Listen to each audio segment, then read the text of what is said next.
You're listening to Release Your Resistance with Bex Beltran, episode 61.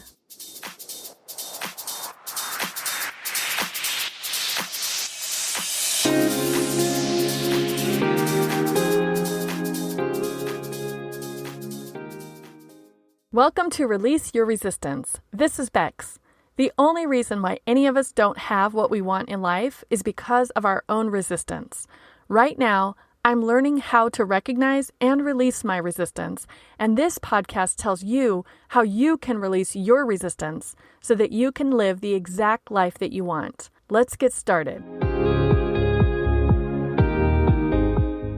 Have you ever watched a TV show and then noticed the scene, costumes, set, and maybe even the actors have changed to an earlier time, yet with the same character names? It's a flashback.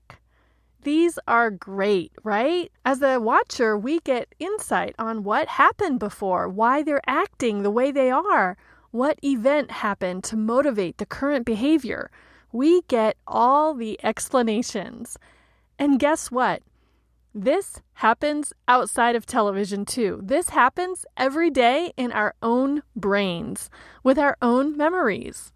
I came to this realization recently during a phone call with a friend. She and I met about 4 years ago when we both attended the same coaching conference. We have a standing phone conversation every 2 weeks, and usually we talk about personal development, the coaching industry, our own businesses, and what's going on in our current lives.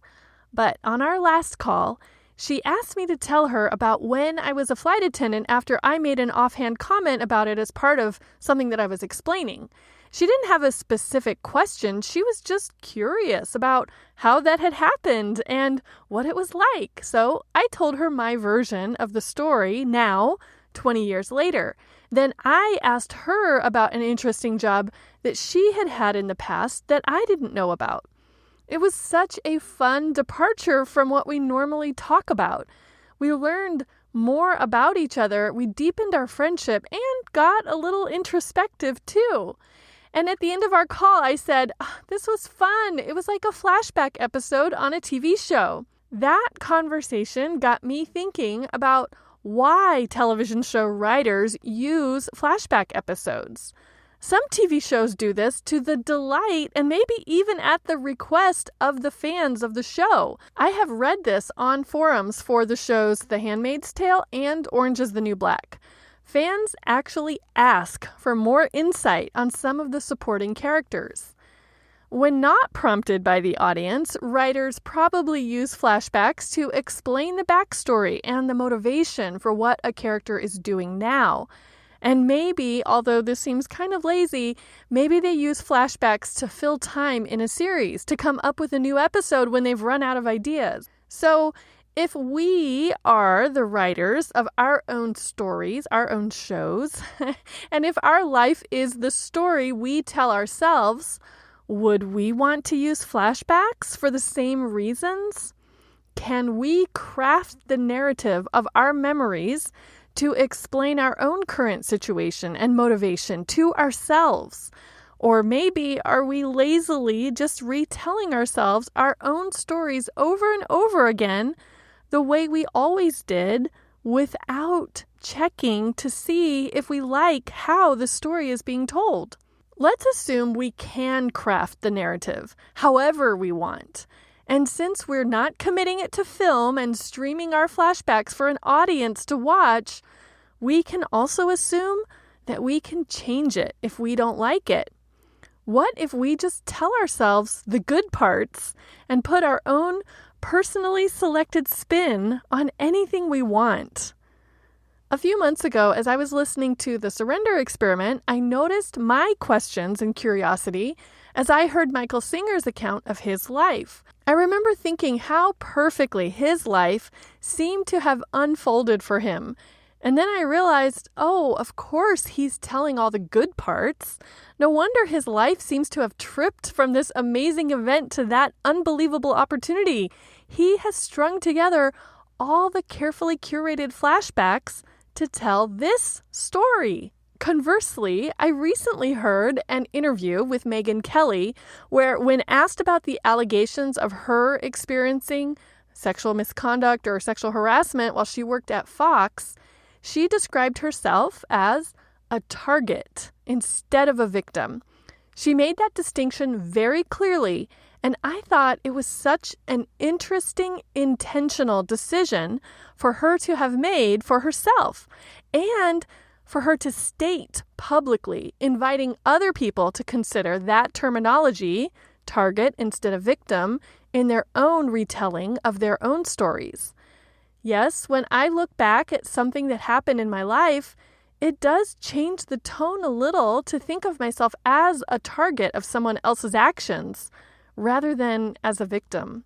Hearing that intentional decision to use one label over another when thinking about one's past got me wondering, what stories do we tell ourselves that cast us in a negative light? Are there events in your life that you think of with guilt or regret? Are there times when you wish you would have acted differently, or when you wish things would have been different? And how are you explaining those events and your actions to yourself now? Is the explanation that you're giving yourself the only possible explanation? Probably not.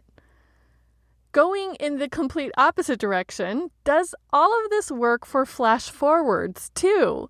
Continuing on with the TV show theme, some shows project the characters into the future. My favorite example of this is the season finale of the HBO show 6 Feet Under.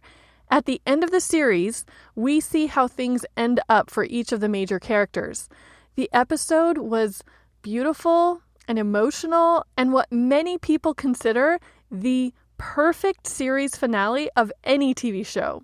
So, if a television series can flash forward for fictional characters, why can't we do it for ourselves? Many times when you hear me talking about my future self, I am referring to the near future, like, well, I'll make the bed now so that she will walk into an orderly room at the end of the day, or I'll set up coffee tonight so the smell of it will wake her up tomorrow morning. But what if I also flash forwarded to my near-term future and my long-term future? How do I want her to be feeling? What should she be doing and thinking 5 years from now? How about 20 years from now?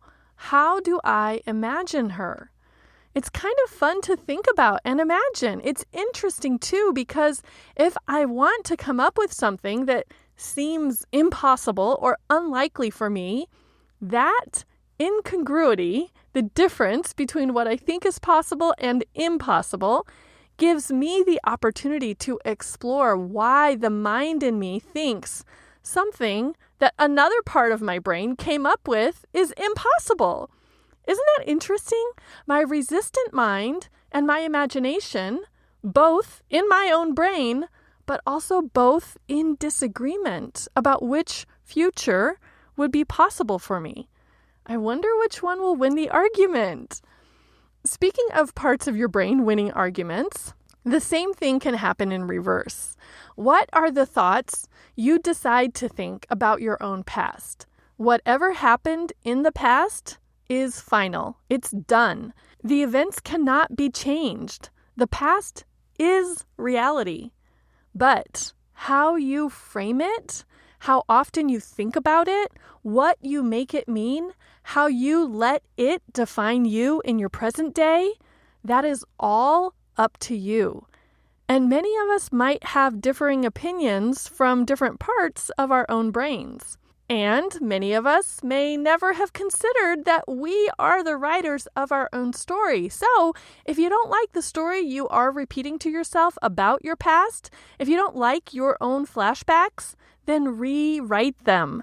I truly believe this just takes awareness, openness, and maybe a little practice. So let's do some flashbacks together right now. I'll start with some basic, maybe universal technology examples that probably are pretty emotion neutral, I hope. And you might not have ever specifically thought about these before on purpose. Then, if you want, we can move into what might be more emotionally charged events for you to flash back to. First, emotionally neutral. Can you think about the first time that you sent an email? Where were you?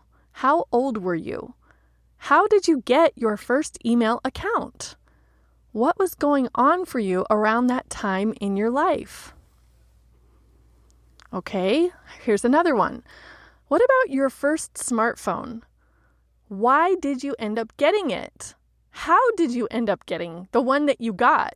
What has changed for you and also for technology and your reliance on smartphones since that time when you got your first smartphone?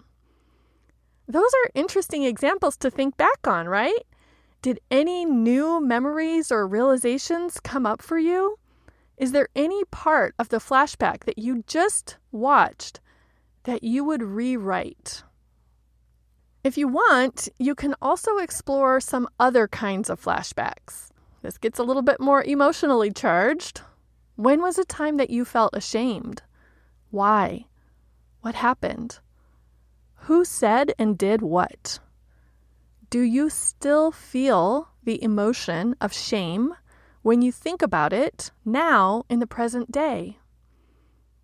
Or, on the other side, when was a time you felt appreciated? Why? What happened? Who said and did what? Do you still feel the emotion of appreciation when you think about it in the present day? You might be having a little resistance here. There might be resistance to even revisiting some of those memories. Someone could be saying right now, I don't want to flash back to something that was shameful. Someone else could be saying, I don't have any moments of appreciation to flash back to. I can't think of any. So if you are feeling resistance, that's interesting for you to notice too. You could ask yourself, why am I resisting this? Then just be still to listen for a reason and explore that reason. Or you could label it as, I am feeling resistance to thinking about that time in my past, and it's okay for me to feel that resistance. It doesn't have to stop me. Another way resistance could be showing up is in the rewriting. You may have no resistance to the flashback. In fact, you may replay certain scenes from your life over and over again and relive those emotions from the past, here, now, in the present. If those emotions are aligned with how you want to feel now, then great. Do not rewrite those flashbacks. But if flashing back to those past events makes you feel terrible in the present, even though the event is in the past, it's done, it's over, it's just a neutral fact, it could be helpful for you to rewrite that story. But your brain might be telling you that you cannot rewrite it. You can't divert from the truth of what really happened. Okay, also very interesting to note. What is the truth, right? What is your brain labeling as truth? Does it mean something that's factual, like it's measurable, it's definable, something that could be proven in a court of law, or it could be replicated in a peer-reviewed study? Is that the truth? Or is your brain labeling truth as what one person said, or what you thought when you were an adolescent, or what your brain imagines everyone would probably think? If any of those truths are what's coming up for you, I want to remind you that those are all optional and personal to you. To illustrate this, consider the novel Daisy Jones and the Six, written by Taylor Jenkins Reid. She wrote this 1970s rock group and iconic singer's story in the style of an oral history, where the same events were recounted by individual band members from their own perspectives. So they were all telling the truth. They were all sharing their own flashbacks, but probably not surprisingly, there were quite a few disparities, and it was up to the reader to decide what to believe. In your life, you are both the writer and the reader of your own story. The whole point of this episode is to compare our memories that we all think about and replay and live our life by to fictional entertainment that can be written and edited and rewritten and can end up on the editing room floor if the stories or scenes are no good or if they don't really fit in with the overall vision. We flash back to what happened to us in the past, what we did, what it meant, how it created our current situation, and we use our current thoughts about what happened in the past as explanation. The current you today gets to choose your current thoughts and beliefs and labels about what happened in the past. You're already doing it, even if you're not aware of it. So you might as well think, believe, and label with intention and with unconditional love. Try it and let me know how it goes. And as always, let me know if you have any resistance to what I have shared today. Send me an email at hi@bexby.org or leave me a comment in the show notes for this episode at bexby.org/flashbacks. Thank you so much for listening. Have fun rewriting your history, and I will talk with you next week.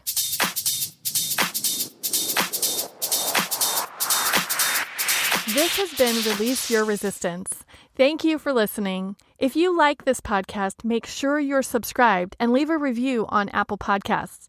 Also, think about someone who you know who would love this episode and share it with them. There should be a share button on your app if you're listening to this on your phone. If you'd like to continue this conversation one-on-one or in real time, come visit me on my site at bexby.org to see how we can work together.